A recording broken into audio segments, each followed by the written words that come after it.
یہاں پہ ذکر ہوا کہ ولی خان صاحب پھر ڈھاکہ گئے، انہوں نے شیخ مجیب سے مذاکرات کیے۔ وہ بڑا دلچسپ قصہ ہے، غوث بخش بزنجو صاحب نے اپنی کتاب میں وہ قصہ لکھا ہے۔ بزنجو صاحب اور ولی خان صاحب دونوں گئے تھے ڈھاکہ، تو وہاں پر ولی خان اور بزنجو صاحب جو ہیں، یہ اب بزنجو صاحب بتا رہے ہیں کہ میں اور ولی خان گئے اور ہم نے دھان منڈی ڈھاکہ میں ہم نے شیخ مجیب سے کہا، ہاتھ جوڑ کے، شیخ مجیب تو بڑی مہربانی، پاکستان مت توڑو۔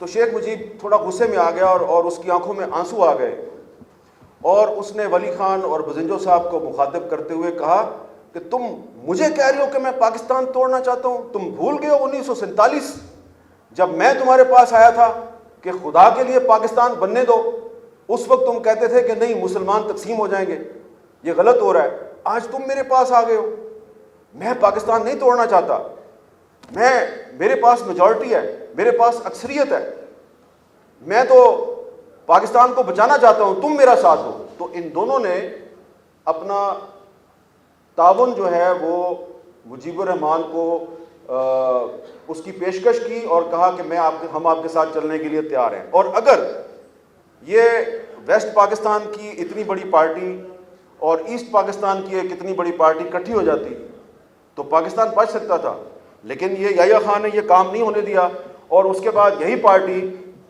نیب، نیشنل عوامی پارٹی، جو 1971 میں پاکستان بچانا چاہتی تھی، پھر اس پر پابندی لگا دی گئی، اور پابندی لگا کے پاکستان کو مزید کمزور کیا گیا، اور جو ایک ماڈریشن اور عدم تشدد کی بات کرنے والے لوگ تھے ان کے ساتھ تشدد کا راستہ اختیار کیا گیا۔ عدم تشدد کی تحریک کو دبانے کے لیے تشدد کا راستہ اختیار کیا گیا، اور یہی ہے ہمارا ڈکلائن۔ یہاں سے ہمارا جو ہے زوال شروع ہوتا ہے۔ پاکستان کی سیاسی جماعتیں جو ہیں، پہلے ان پر پابندی لگائی گئی، پھر ان کی توڑ پھوڑ شروع کی گئی، پیٹریوٹ گروپ بنائے گئے۔ اس میں آپ کے باچا خان مرکز میں ایک اور بھی تصویر میں نے دیکھی ہے، ادھر دیواروں پہ لگی ہوئی ہے، باشانی صاحب کی، آپ نے تصویر لگائی ہے، بہت اچھا کیا آپ نے، وہ نیب کے صدر تھے۔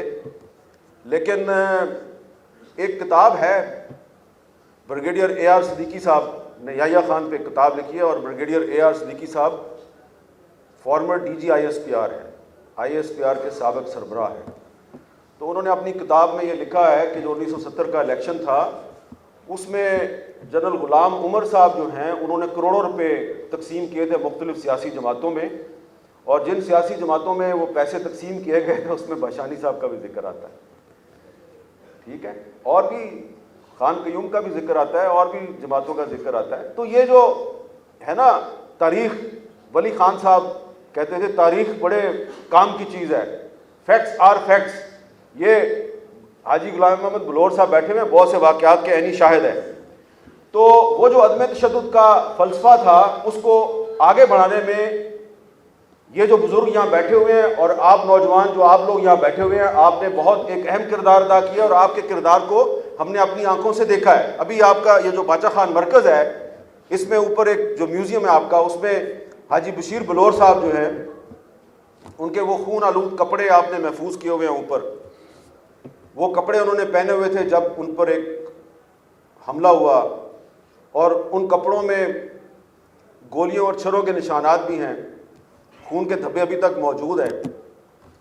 تو یہ جو پاکستان کی سیاسی جماعتیں ہیں، جن کو غدار قرار دیا جاتا ہے، جن پر پابندیاں لگائی جاتی ہیں، جن کی لیڈرشپ کو جلا وطن کر دیا جاتا ہے، اس کی میراث وہ خون آلود لباس ہے جو آپ نے یہاں پہ محفوظ کیا ہوا ہے۔ اور وہ جو میں ابھی بشیر بلور صاحب کا وہ خون آلود لباس دیکھ رہا تھا، کٹا پھٹا، چیتھڑے اڑے ہوئے تھے اس کے، مجھے ایسا لگ رہا تھا یہ ہے پاکستان کی جمہوریت۔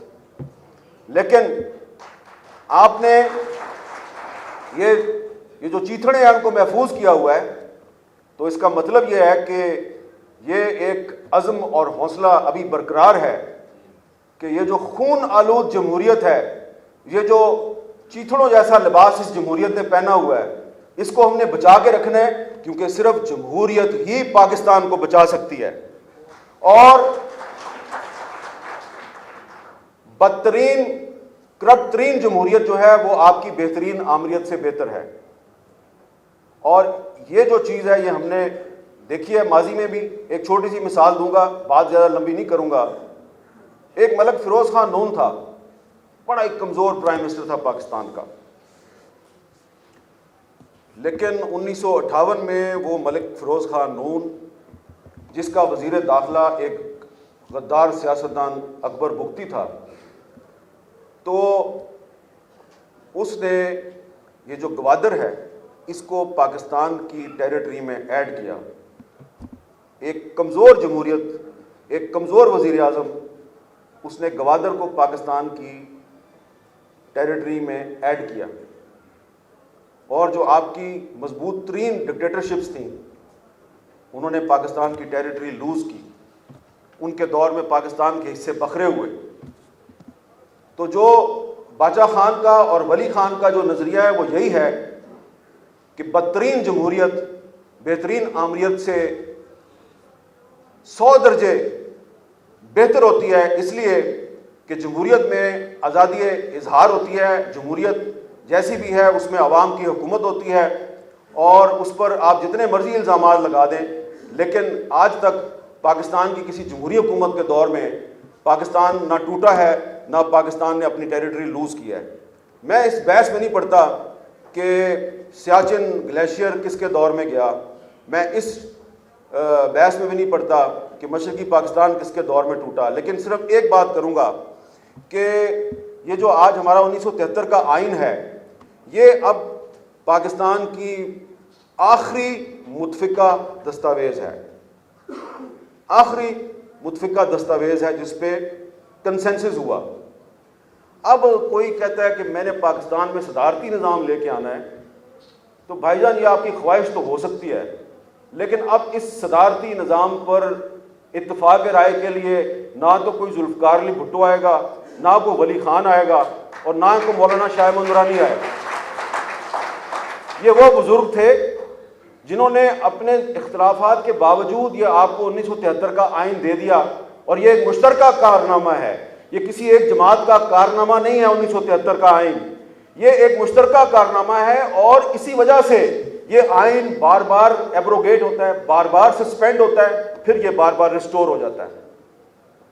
77 میں سسپینڈ ہوا پھر واپس آ گیا, 1985 میں 99 میں سسپینڈ ہوا پھر واپس آ گیا. تو یہ اس لیے واپس آتا ہے کہ اس کے علاوہ آپ کے پاس کوئی راستہ نہیں ہے.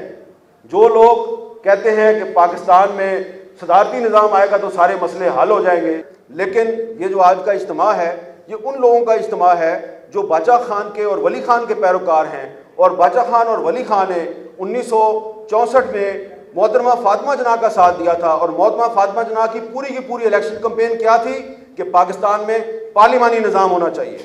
تو جو پاکستان میں پارلیمانی نظام کی بات کرتا ہے, میں سمجھتا ہوں کہ وہ پاکستان میں جو 1973 کا آئین ہے اس کی بالادستی کی بات کرتا ہے. جو کہتا ہے کہ پاکستان میں صدارتی نظام ہونا چاہیے وہ چاہتا ہے کہ جو 1962 میں ایوب خان نے پاکستان میں صدارتی نظام نافذ کیا تھا جس سے کہ پاکستان کے 2 ٹکڑے ہو گئے. میں کسی کو غدار نہیں کہتا, لیکن میں یہ کہوں گا کہ آپ پاکستان کے نادان دوست ہیں.